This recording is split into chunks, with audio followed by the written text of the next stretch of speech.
আব্বাস সিদ্দিকী ভাইজানের এই বয়ানটা শুনুন। আল্লাহ বিরোধী যারা, তাদের সঙ্গে সাথ দিয়ে আল্লাহ পাওয়া যাবে না। শুনুন বয়ানটা, আর বেশি বেশি করে শেয়ার করুন। তবে মনে রাখবেন, আল্লাহর কাছে জবাব দিতে হবে। হুজুরের কথা যদি মনে পছন্দ নাও হয়, না হোক গে যাক, কিন্তু মনে রাখবেন আল্লাহ বিরোধী যারা, তাদের সঙ্গে সাথ দিয়ে আল্লাহ কখনো পাওয়া যাবে না। দিনের দুশমন যারা, তাদের সঙ্গে সাথ দিয়ে আল্লাহ কখনো পাওয়া যাবে না। এই যুবকেরা সেদিন আল্লাহ ইব্রাহিম আলাইহিস সালামকে কত দিক দিয়ে পরীক্ষা নিয়েছে। দেখো, একটা বছর পরে ইব্রাহিম আলাইহিস সালাম উঠে করে গিয়ে যখন দূর থেকে সন্তানকে দেখলো, ইসমাইল আলাইহিস সালাম হামাগুড়ি দিয়ে আস্তে আস্তে হামাগুড়ি দিচ্ছে। এই যুবকেরা, তরুণেরা সন্তানকে দেখার পরে, একটা বছরের পরে কোন বাপ আছে সন্তানের থেকে দূরে থাকতে পারবে? না না না, ইব্রাহিম আলাইহিস সালামের অন্তরে সন্তানের মায়া রয়েছে, স্ত্রীর মায়াও রয়েছে, কিন্তু আল্লাহ ও রাসূল নবী আল্লাহ থেকে বেশি নয়।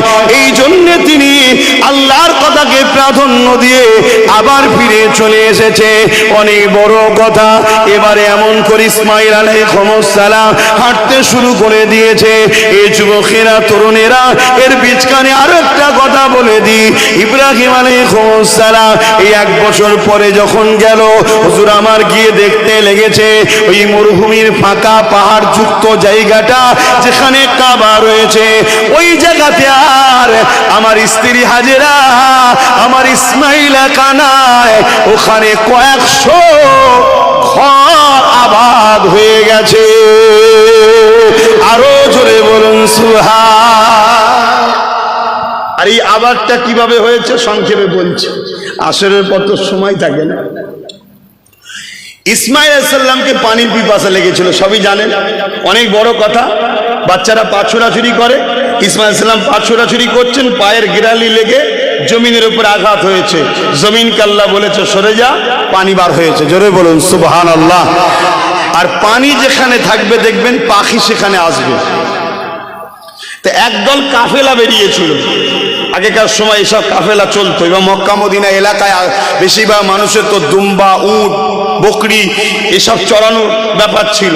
আমার নবীর কদমে তো সোনা, তেল এখন বিরাট ব্যাপার, কি? তো যাই হোক, সেই জায়গাতে ওই একদল কাফেলা দূর থেকে দেখছিল ওই যেখানে